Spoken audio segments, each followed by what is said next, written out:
I'm wondering, can a person fall in love with themselves? Or is it themselves? Or is it yourself? So words like themselves, ourselves, myself and yourself are what we call reflexive pronouns. And they're called reflexive pronouns because they reflect on the subject of the sentence. Which is why I started with the idea that you cannot fall in love with yourself. Let's have a look at some examples and I'll illustrate what I mean. He looks at himself in the mirror. Now himself is in this case a reflective pronoun. Not because he's looking at himself in the mirror, but it talks about the person that's in the subject position of the sentence, in this case he. We see a man looking at himself in the mirror. I told myself it was not that important.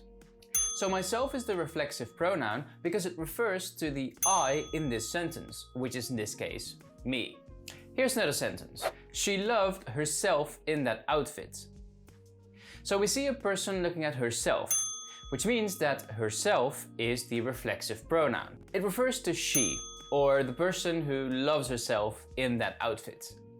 Here's another very cute example. The dog saw itself in the mirror for the first time. And here we have itself, which refers to the dog who saw itself for the first time in the mirror. In English, we have 8 different reflexive pronouns. We have myself, yourself, himself, herself, itself, ourselves, yourselves, and themselves. So there's also something called the intensive pronoun, and intensive pronouns are kind of like reflexive pronouns, but there is a difference. So where reflexive pronouns reflect on the subject of the sentence, intensive pronouns don't really do this. They're only added to add or intensify the meaning of the sentence.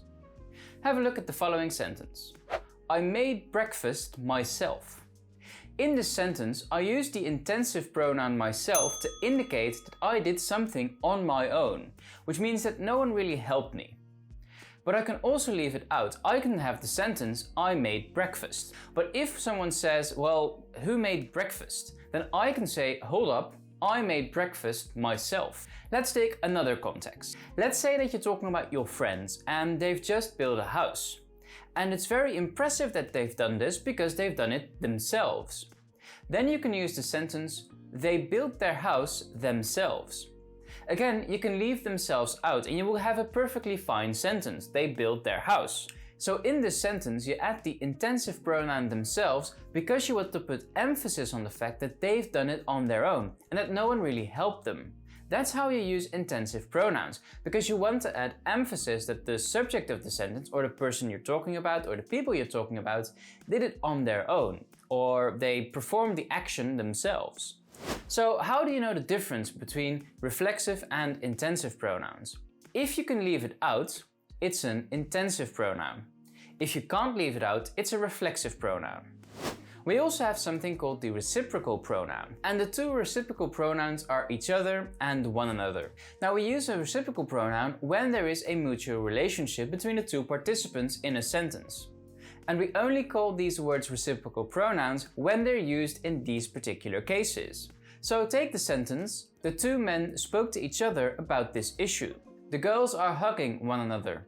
In the sentence, the two men spoke to each other about this issue, we kind of expect that the men are talking to each other. So we have two men sitting across or next to each other and they're talking about something. One person is saying something and the other person is saying something. That's how you use the reciprocal pronoun, because there is a mutual relationship. The same happens for the girls who are hugging one another. Every girl hugs every other girl. So again, we have a mutual relationship. So what is the difference between one another and each other? Well, there isn't really a difference. Some people say that one another is a bit more formal, and sometimes people also say that you use one another when you talk about more than two people, and you use each other for two people only. But in fact, there is not really a difference, and you can use them interchangeably. So that's basically it when it comes to intensive pronouns, reflexive pronouns, and reciprocal pronouns. If you found this video useful, don't forget to give it a thumbs up.